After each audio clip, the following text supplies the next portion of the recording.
Welcome to episode 163 of Informed Choice Radio, where I speak to Tim Jackson, Professor of Sustainable Development at the University of Surrey. We live on a finite planet, and so the idea that we're going to consume more and more stuff is deeply problematic. Growth is unsustainable, but degrowth or even a faltering of growth seems in the current way of thinking to be slightly unstable. You know, when you set ecology against economy, you end up setting people against people. You end up setting, the rich against the poor and the young against the old, and you create a sense of social unrest.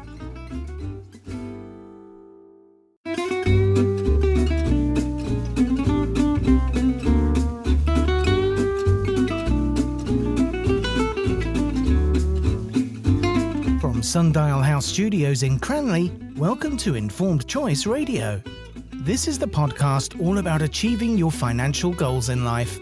Here's your host, Martin Bamford. My guest on the podcast today is Professor Tim Jackson, author of Prosperity Without Growth. Tim is Professor of Sustainable Development at the University of Surrey. He's also a director of the Centre for the Understanding of Sustainable Prosperity, CUSP. His 2010 TED Talk, An Economic Reality Check, has been watched more than 1 million times. Tim has been at the forefront of international debates about sustainable development for over 2 decades. He's worked closely with the UK government, the United Nations, and numerous private companies and NGOs to bring social science research into sustainability.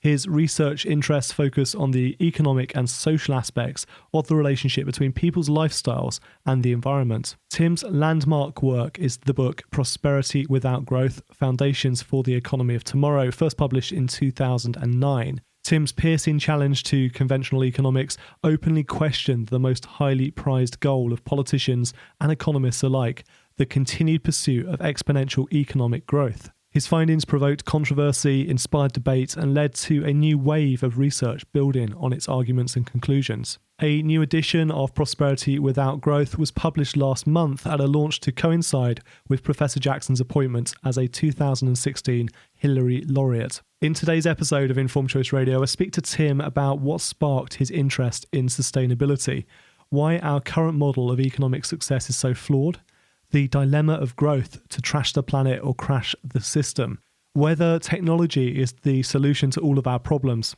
how humanity can flourish with sustainability, the right measure of success, and much more.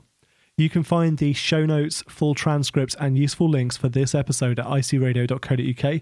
If you enjoy listening, please do say thank you to Tim on Twitter, where you can find him at Prof. Tim Jackson. I'd also massively appreciate your review of this podcast on iTunes. Just visit icradio.co.uk/iTunes to leave us a review, and we will, of course, read it out in a future episode. Welcome to Prosperity Without Growth with Tim Jackson in episode 163 of Informed Choice Radio. So, Tim, what first sparked your interest in the subjects of sustainability? I don't know.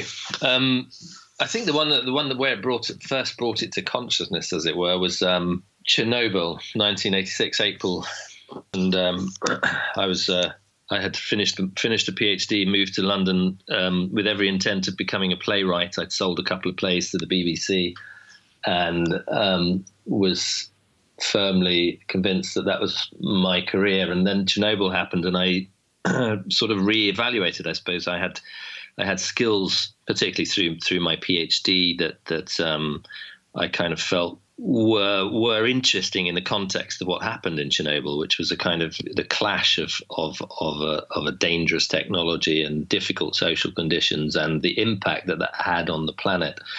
And so that was really the point at which I made a conscious choice to start working in that area. And the thing that's triggered this conversation today is the publication of this second edition of your book, which I've seen described as a landmark text. So that was originally published in 2009.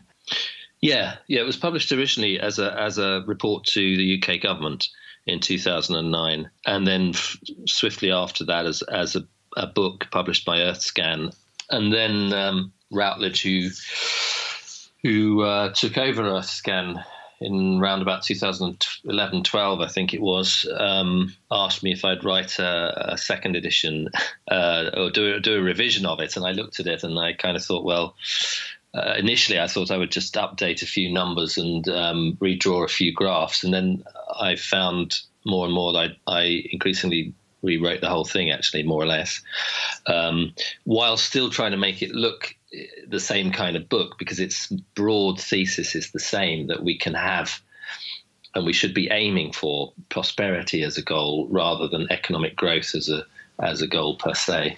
But I'd found that a lot had changed really in the intervening years outside of that general thesis. And in a way, that general thesis had become even more important in a world in which we have kind of rise of sort of political populism, the increasing threat of climate change and biodiversity loss, and all sorts of social problems associated with inequality and injustice.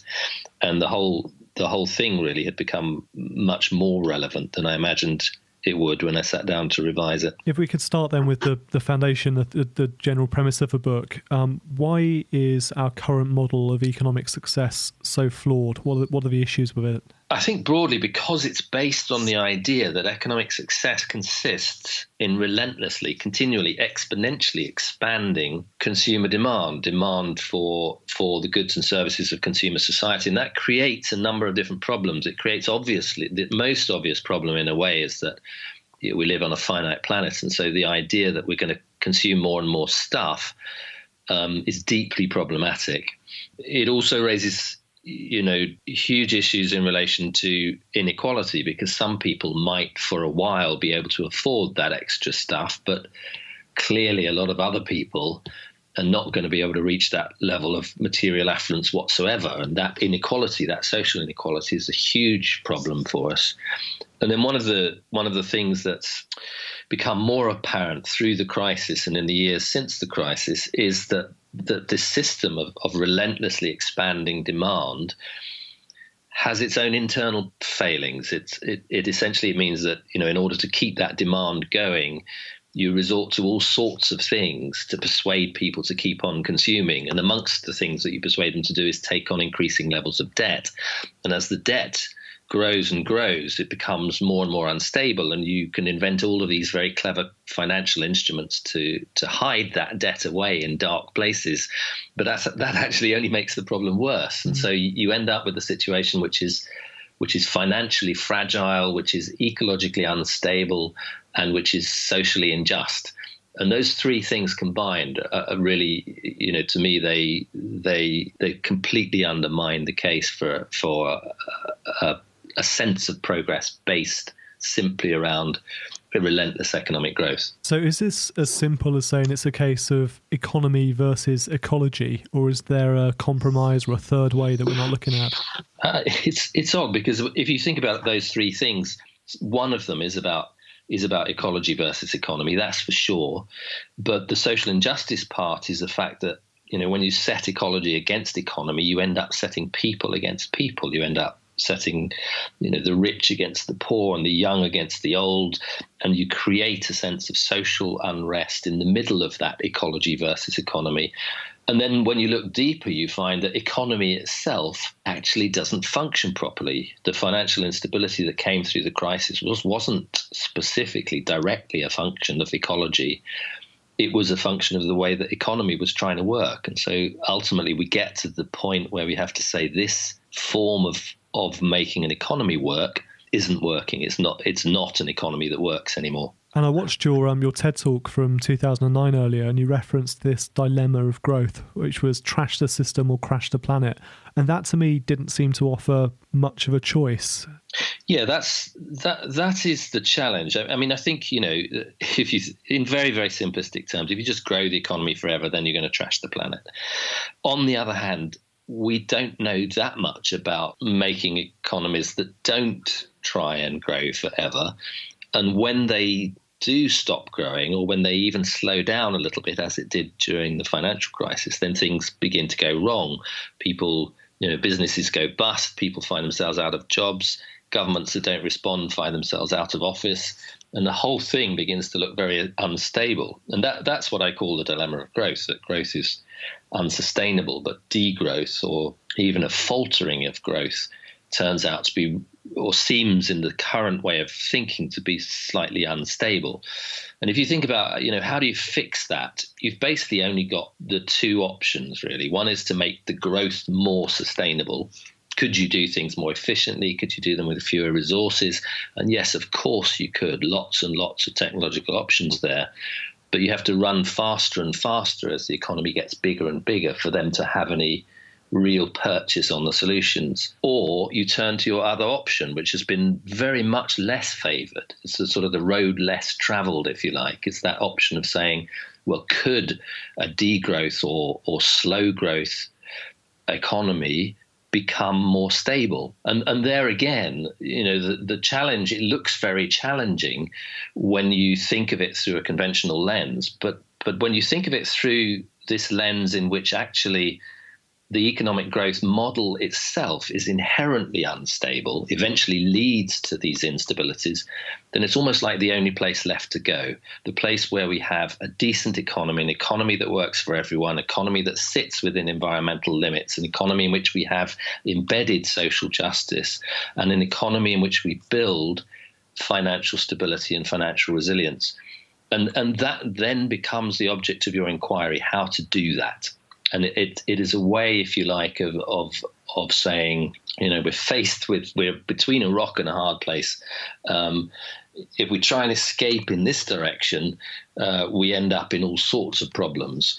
But actually, look, here's a little unexplored path that we haven't tried to push in that direction for forever, really. Let's try and build something in this new space, a different kind of economy. Is it okay to say that everything's going to be okay if we carry on the same path we are, because technology will catch up and we'll have clean energy and we'll have unlimited resources and ways of dealing with the limited resources we do have? I read a fantastic book, and the name will come to me in a minute, last year, and no, it's completely gone, about sort of exponential growth and technology and how this will actually be a really optimistic time for the human race.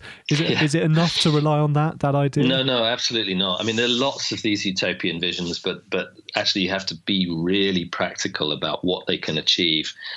And a lot of prosperity without growth is actually looking at the sums, looking at the arithmetic of growth and saying, well, how fast would you have to move this technology in order to catch up with all of this growth that you hope is going to happen over the next 50 years or so? And how far would you have to move that technology? And then suppose that you're in a world where everyone could catch up with what the dream aspirations of the North American lifestyle are. Everybody, 10 billion people trying to do this. And as you begin to stack up this arithmetic, it just becomes improbable. Improbable, certainly, in anything that looks like the kind of economy that we've had in the past, an economy that's built around markets, around deregulation, around competition, around consumer culture. This kind of economy is not going to achieve that technological utopia, and I think we should simply dismiss it as a false avenue of hope.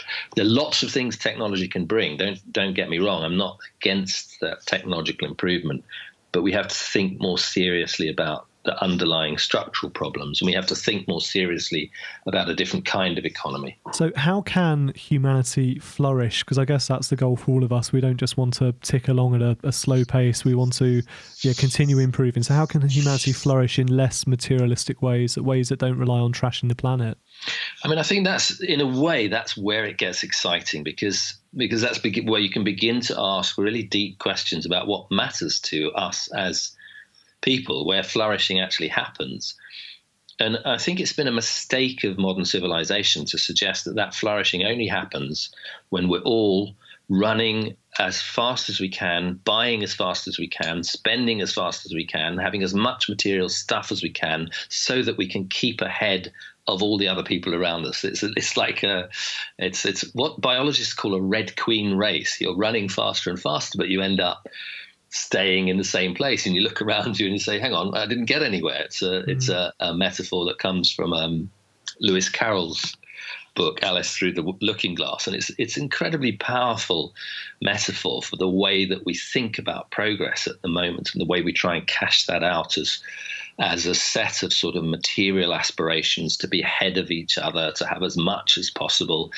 And actually, when you begin to look at the philosophy of, if you like, of prosperity, and the sociology of prosperity and the psychology of prosperity, what you find is not only does it not make us any happier, it makes us sometimes unhappier.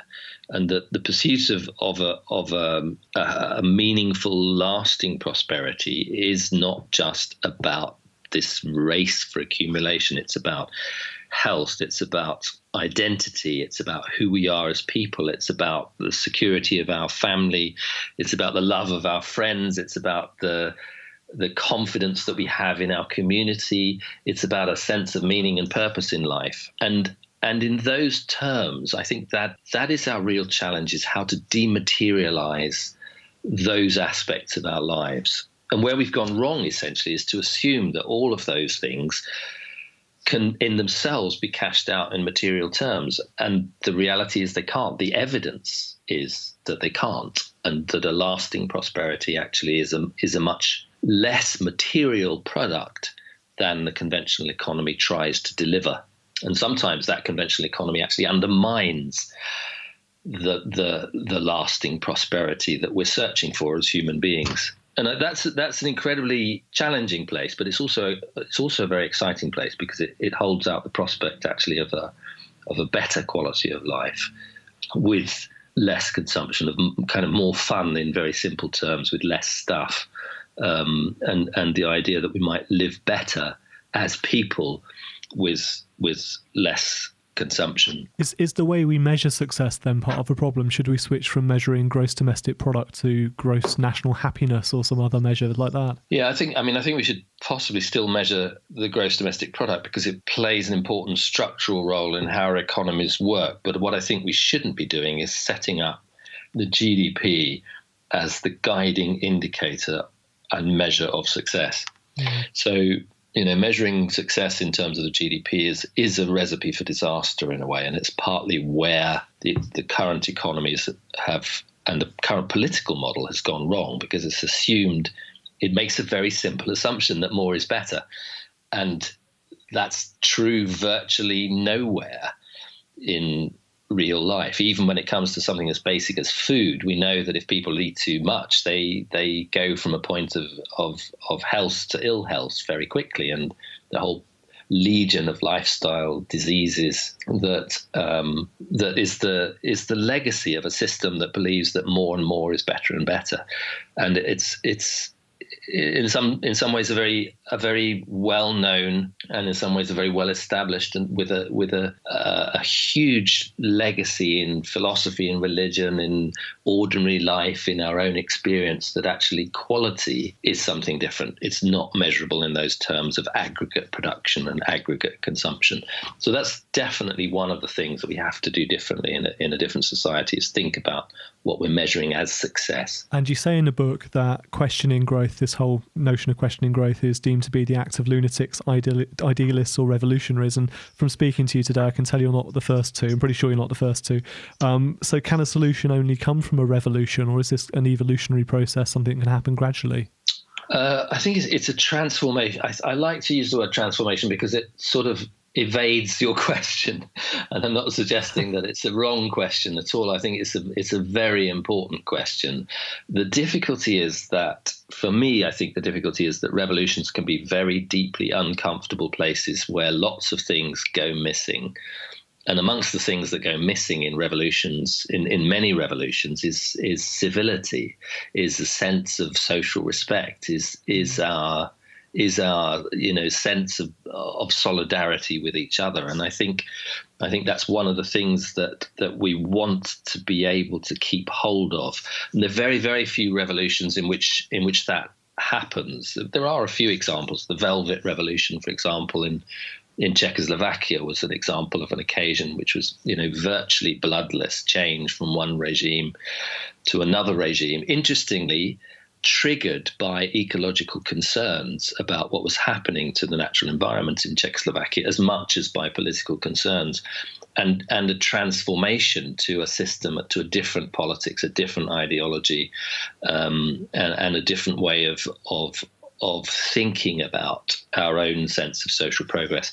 And that's definitely what the sort of, the kind of ideal successful model would be not revolution in terms of taking up arms against oppressors, but actually engendering real transformational change through the political sphere, through business, through community, through civil society, in pursuit of a better quality of life, in pursuit of a better sense of what society is and what our aspirations are as human beings. Well, I wanted to ask that. Should that transformational change come from the grassroots movement, or should it be something that's led by government, or does it need to be a bit of both? I think it needs to be both. I've spent a long time as a researcher and leading a research group here in the University of Surrey, looking at what we would broadly call intentional communities or intentional individuals, intentional households, people who from the bottom up try to transform their own lives in accordance with these ideas, these design principles for a better life, if you like.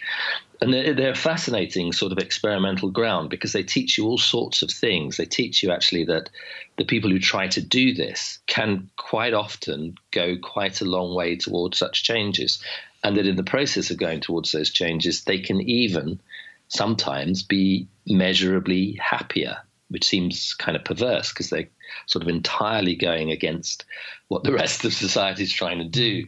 But they're happier largely because they're living more in accordance with their own values and things that they believe in. And so that sense of being able to do better by making some of these choices at the individual level is a really exciting one again, and it does suggest a role for grassroots change. But if you look a little bit deeper at that evidence, what you discover is that there are limits to what people can achieve without bigger institutional changes, without changes in structure, without changes in infrastructure. Just a really simple example, if you decide to give up your car in a car-dominated society, you become a second or third class citizen very, very quickly for all sorts of reasons. One is that you're more vulnerable. The second is that it takes you longer to get places and do things. The third is that the status that the car gives to people in modern society is lost to you. And so there are all sorts of ways in which the bigger structures militate against the success of grassroots movements. And that's where you have to turn to change and transformation in those bigger structures. You have to call for a role for government to do something very basic, to reward those who are making the right social choices that are good for them and good for society, are penalized in current society. And government's job, really, the function of governance, is to reverse that, to ensure that those who are rewarded in society, the ones who are contributing not only to their own good, but to the good of society. And so there's always, I think, a role for government in that process. Tim, thank you so much for your time today. Where can our listeners find out a bit more about you and your work? CUSP.ac.uk. That's the Centre for the Understanding of Sustainable Prosperity. That's the research group that I run from the University of Surrey. And there's also I also have a personal web page at timjackson.org.uk. Lots of stuff on all of that, which hopefully is of interest to your listeners. Thank you very much. We'll make sure we put links to both of those in the show notes, along with a link to your book through the that would be useful, yeah. Well. Absolutely. Thank you for your time. That's great. Thanks, Martin. Cheers. Bye. A big thank you to Tim for appearing as a guest on Informed Choice Radio today. I'm fascinated by the research presented in Prosperity Without Growth and how we need to consider sustainability in the future. This book shows us that building a post-growth economy is a precise, definable and meaningful task. I think what Tim had to say in that conversation about the connection between intentional individuals or communities and happiness was particularly important too. What was your favourite part of that conversation? Do let me know on Twitter at Martin Bamford or in the comments section in the show notes for this episode at icradio.co.uk. That's also where you can find links and also the full transcript PDF for this episode. Don't forget to say a quick thank you to Tim on Twitter too, at Prof. Tim Jackson. Showing your appreciation to our guests with a quick thank you on Twitter is a really big help. It makes it much easier for us to secure more guests in the future. I would also love your review of Informed Choice Radio on iTunes, on Stitcher, or any other platform where you get your podcasts. Just visit icradio.co.uk/iTunes or icradio.co.uk/Stitcher. That'll take you straight to our pages on those platforms where you can leave your rating and review. Ratings really do help push us higher up the iTunes charts. That helps us to reach more new listeners, which is fantastic. Thank you for listening to this episode, and thank you for your continued support of Informed Choice Radio. Until next time, I've been Martin Bamford, and this has been Informed Choice Radio. And remember, when it comes to your money, the more you know, the faster it can grow.